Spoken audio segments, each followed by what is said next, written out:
जय हिंद दोस्तों, स्वागत है आपका अपने स्टडी 24 झारखंड यूट्यूब चैनल में। दोस्तों मैं इस वीडियो में आपसे झारखंड बोर्ड के क्लास 11 के छात्रों का 26 फरवरी को होने वाले ज्योग्राफी यानी कि भूगोल के बोर्ड एग्जाम के लिए कुल मिलाकर के 40 VBA ऑब्जेक्टिव प्रश्नों का उत्तर लेकर के आया हूं, जो आपसे छात्रों के लिए काफी महत्वपूर्ण है। और दोस्तों इसमें से बहुत सारे प्रश्न आपके बोर्ड एग्जाम में पूछे जाएंगे, इसीलिए आप लोग इस वीडियो को शुरू से लेकर के अंत तक बिना स्किप किए हुए जरूर देखिएगा। और साथ ही साथ इस वीडियो के बाद आपके लिए और भी VBA ऑब्जेक्टिव प्रश्नों के उत्तर को इस यूट्यूब चैनल पर अपलोड करूंगा, उसे भी आप लोग जरूर देखिएगा। और आपका जो बाकी सब्जेक्ट है यानी कि हिस्ट्री है, पॉलिटिकल साइंस है या फिर इकोनॉमिक्स इत्यादि है, तो उसके उत्तर को भी एक एक करके अपलोड कर रहा हूं, उसे भी आप लोग जरूर देख लीजिएगा।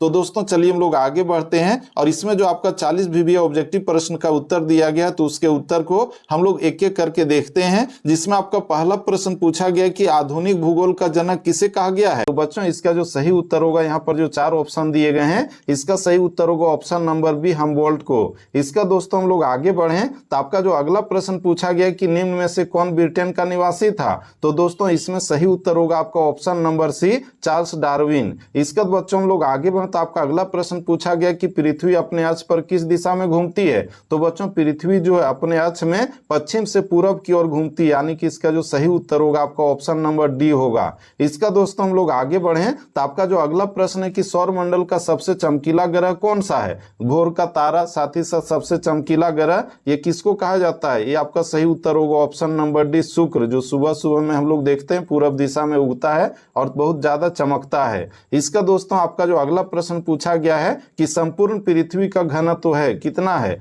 तो इसका जो सही उत्तर होगा आपका ऑप्शन नंबर सी होगा 5.5। इसका दोस्तों आपका नेक्स्ट क्वेश्चन है कि निम्नलिखित में कौन सा सक्रिय ज्वालामुखी है। तो यहाँ पर जो आप लोग देख रहे हैं एस्ट्रोबोली, ये आपका सक्रिय ज्वालामुखी है जो हमेशा जो है मैग्मा को छोड़ता रहता है। इसका दोस्तों आपका अगला प्रश्न है कि वेगेनर कहाँ के प्रसिद्ध मौसम विज्ञानी थे। तो दोस्तों इसका जो सही उत्तर होगा आपका 7वां प्रश्न का जर्मनी, यानी कि ऑप्शन नंबर सी सही है। इसका दोस्तों आपका नेक्स्ट क्वेश्चन है कि निम्न में कौन सा महाद्वीप लोरेशिया का हिस्सा था। तो दोस्तों इसका सही उत्तर होगा ऑप्शन नंबर ये, एशिया का। इसका दोस्तों आपका नेक्स्ट क्वेश्चन है कि चूना पत्थर किस प्रकार की चट्टान का उदाहरण है। तो चूना पत्थर जो है अवसादी चट्टान का उदाहरण है, यानी कि इसका सही उत्तर होगा ऑप्शन नंबर बी। इसका आपका नेक्स्ट क्वेश्चन है कि स्लेट किसका रूपांतरित रूप है। तो दोस्तों इसका सही उत्तर होगा ऑप्शन नंबर सी, सेल का। इसका आपका नेक्स्ट क्वेश्चन है कि रासायनिक अपक्षय में सम्मिलित है, क्या सम्मिलित है। तो दोस्तों इसका जो सही उत्तर होगा आपका ऑप्शन नंबर ये होगा, ऑक्सीजन सम्मिलित है। ठीक है, रासायनिक अपक्षय में ऑक्सीजन सम्मिलित रहता है। इसका नेक्स्ट क्वेश्चन है कि चट्टानों के विभिन्न खनिजों के जल में घुलने की क्रिया क्या कहलाती है। तो ये आपका जो कहलाती है, ये कहलाती है कार्बोनेटीकरण, यानी कि ऑप्शन नंबर बी सही होगा। जो सही उत्तर है उसके ऑप्शन को हम जल्दी जल्दी आप लोगों को बता रहे हैं, आप लोग मिलाते जाइए कि आप लोग कितने प्रश्नों के उत्तर को अभी जान रहे हैं, और अगर नहीं जान रहे हैं तो आप लोग सबको याद करते जाइएगा। इसका दोस्तों आपका नेक्स्ट क्वेश्चन है कि बरखान का निर्माण निम्नलिखित में से किससे संबंधित है। तो ये जो आपका है पवन यानी कि वायु से संबंधित है, ऑप्शन नंबर डी सही होगा। इसका दोस्तों आपका नेक्स्ट क्वेश्चन है कि वायुमंडल की सबसे निचली परत है या फिर वायुमंडल की सबसे निचली परत कौन सी है। तो दोस्तों इसका जो सही उत्तर होगा क्षोभ मंडल होगा, जो आप लोग यहाँ पर देखिए दिया हुआ है ऑप्शन नंबर बी में। और इसी मंडल में हम लोग रहते हैं जहां पर ऑक्सीजन इत्यादि सभी गैस मिलते हैं, आंधी तूफान बारिश इत्यादि सब चीज होता है। तो इसका सही उत्तर होगा ऑप्शन नंबर बी।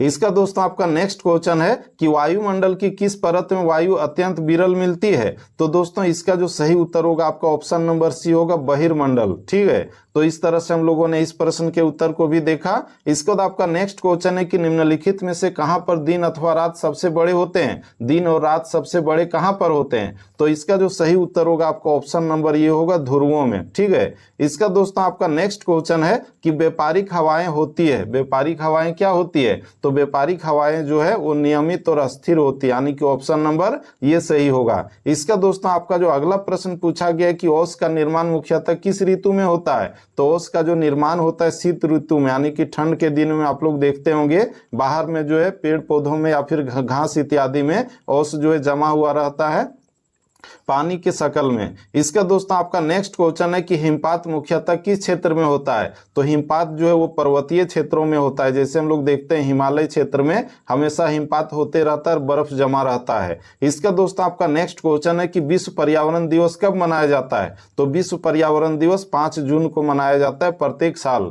इसका दोस्तों आपका नेक्स्ट क्वेश्चन है कि महाद्वीप का वह भाग जो महासागरीय जल में डूबा रहता है क्या कहलाता है? तो इसका जो सही उत्तर होगा आपका ऑप्शन नंबर बी होगा, महाद्वीपीय मग्न तट, यानी कि जिसको हम लोग चबूतरा भी कहते हैं, यानी कि ऑप्शन नंबर बी सही है। इसका दोस्तों आपका नेक्स्ट क्वेश्चन है कि विश्व के किस महासागर का महाद्वीपीय मग्न तट सबसे अधिक क्षेत्र में है? तो दोस्तों इसका जो सही उत्तर होगा आपका ऑप्शन नंबर बी होगा, अटलांटिक महासागर। ठीक है, 22वां प्रश्न का सही उत्तर हो गया ऑप्शन नंबर बी। इसका दोस्तों आपका नेक्स्ट क्वेश्चन है कि तरंगों में जल कणों की गति होती है क्या होती है? तो इसका सही उत्तर होगा ऑप्शन नंबर सी, गोलाकार। यानी कि समुद्र में या फिर नदी तालाब में हम लोग जब पत्थर को मारते हैं तो तरंगें जो उठती है उसका आकार कैसा होता है? गोलाकार होता है।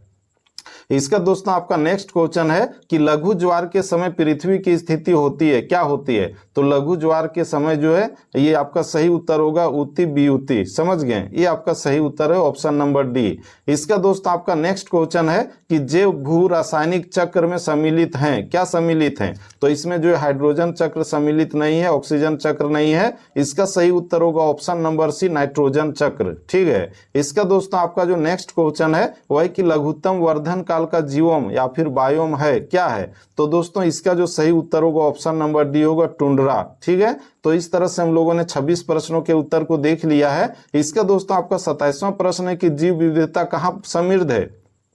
तो दोस्तों इसका जो सही उत्तर होगा आपका ऑप्शन नंबर ये होगा, उष्ण कटिबंधीय क्षेत्रों में। यहीं पर जो विभिन्न तरह के जीव, पेड़ पौधे इत्यादि पाए जाते हैं। तो इस तरह से हम लोगों ने 27वें प्रश्न के उत्तर को भी देखा। इसका दोस्तों आपका नेक्स्ट क्वेश्चन है कि जैव विविधता शब्द का सर्वप्रथम प्रयोग करने वाला वैज्ञानिक निम्न में से कौन है? तो दोस्तों इसका जो सही उत्तर होगा आपका 28वें प्रश्न का वो होगा ऑप्शन नंबर सी, यानी कि वाल्टर जी रोसेन। ये आपका सही उत्तर है। ठीक है, सभी प्रश्नों का उत्तर आप लोग याद करते जाइएगा। इसका दोस्तों आपका नेक्स्ट क्वेश्चन है कि क्षेत्रफल की दृष्टि से भारत का सबसे छोटा राज्य कौन सा है? तो भारत का जो सबसे छोटा राज्य है क्षेत्रफल के दृष्टिकोण से वो गोवा है। और वहीं दोस्तों जो सबसे बड़ा राज्य है क्षेत्रफल की दृष्टि से वो कौन है? राजस्थान है कि मध्य प्रदेश है या फिर उत्तर प्रदेश है? आप लोग जरूर बताइएगा। इसका दोस्तों आपका अगला प्रश्न है कि निम्नलिखित में से कौन सा देश क्षेत्रफल में भारत से बड़ा है? तो यहाँ पर जो हम लोग 4 ऑप्शन देख रहे हैं तो इसमें सही उत्तर होगा आपका ऑप्शन नंबर ये, चीन।